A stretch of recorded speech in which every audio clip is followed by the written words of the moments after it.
നില എന്ന ഒരു കുഞ്ഞൻ പേര് വെച്ചിട്ടാണ് കേട്ടോ ഇന്നത്തെ കഥ. ഈ കുട്ടി ഒരുപാട് വീഡിയോയുടെ താഴെ കമൻറ്റ് ചെയ്തിട്ടുണ്ട് നില എന്ന്. അപ്പോൾ വളരെ കുഞ്ഞനൊരു പേരാണ്, വളരെ മനോഹരമായ പേരാണ്. അപ്പോൾ ഞാൻ എന്തായാലും ഇന്ന് ആ പേര് വെച്ചിട്ട് തന്നെ കഥ പറയാമെന്ന് കരുതി കേട്ടോ. നമ്മുടെ കുഞ്ഞൻ പുഴുവിന് ഭയങ്കരമായിട്ട് ബോറടിച്ചു. അവന് പച്ചിലകൾ മാത്രം തിന്നിട്ട് ഒരു ടേസ്റ്റും തോന്നിയില്ല. അപ്പോഴാണ് അവൻ ഒരു വലിയൊരു മാവിൻ്റെ തണലിലേക്ക് എത്തിയത്. അവിടെ അവൻ നോക്കിയപ്പോൾ നിലത്ത് ധാരാളം മാമ്പഴങ്ങൾ പഴുത്ത് കിടക്കുന്നതൊക്കെ കണ്ടു കേട്ടോ.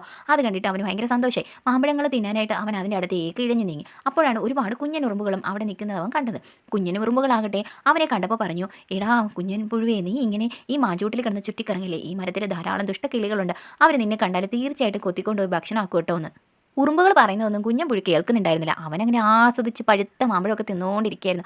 പെട്ടെന്നാണ് മരത്തിൻ്റെ മുകളിൽ കലപില എന്നുള്ള ശബ്ദം കേട്ടത്. കുഞ്ഞൻ പുഴുവിനെ കൂട്ടത്തിൽ ഏതോ കിളി കണ്ടിട്ടുണ്ട്. അവൻ തീർച്ചയായിട്ടും തന്നെ കൊത്താൻ വരുമെന്ന് കുഞ്ഞൻ പുഴുവിന് മനസ്സിലായി. എങ്ങനെ എവിടുന്ന് രക്ഷപ്പെടും? താൻ പതുക്കെ എഴുതി നീങ്ങുമ്പോഴേക്കും ആ കിളി കുഞ്ഞുങ്ങളെ തീർച്ചയായിട്ടും തൻ്റെ അടുത്ത് എത്തിയിരിക്കും. ഉറുമ്പും കുഞ്ഞുങ്ങൾ പറഞ്ഞത് കേട്ടാൽ മതിയായിരുന്നു എന്ന് അപ്പം നമ്മുടെ കുഞ്ഞൻ പുഴുവിന് തോന്നി കേട്ടോ. എങ്ങനെയെങ്കിലും അവൻ പെട്ടെന്ന് തന്നെ അവിടുന്ന് ഇഴഞ്ഞു നീങ്ങി കുറച്ച് കൈലക്കൂട്ടങ്ങൾക്കിടയിലേക്ക് മറഞ്ഞിരുന്നു. കിളികളൊക്കെ ഒച്ചപ്പാടുണ്ടാക്കി താഴേക്ക് വന്നപ്പോഴേക്കും കുഞ്ഞൻ പുഴുവിനെ കണ്ടില്ല. താൻ രക്ഷപ്പെട്ടെന്ന് മനസ്സിലായപ്പോൾ കുഞ്ഞമ്പുഴു പതുക്കെ പറഞ്ഞു, ഈ കിളിക്കുഞ്ഞുങ്ങൾക്ക് എന്തിനാ എന്നെ, അവർക്ക് ആ പഴുത്ത മാമ്പഴം തിന്നാൽ പോരെന്ന്.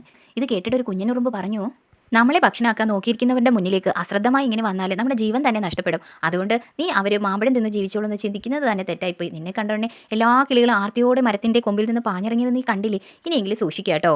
ഈ കഥ കേൾക്കുന്ന എൻ്റെ കുഞ്ഞുമക്കൾ സൂക്ഷിക്കണം കേട്ടോ. വെക്കേഷനാണ്, വീട്ടിൽ കുസൃതികളൊക്കെ കാണിച്ചിട്ട് വലിയ അപകടങ്ങളൊന്നും ആരും വരുത്തി വെക്കരുത് കേട്ടോ.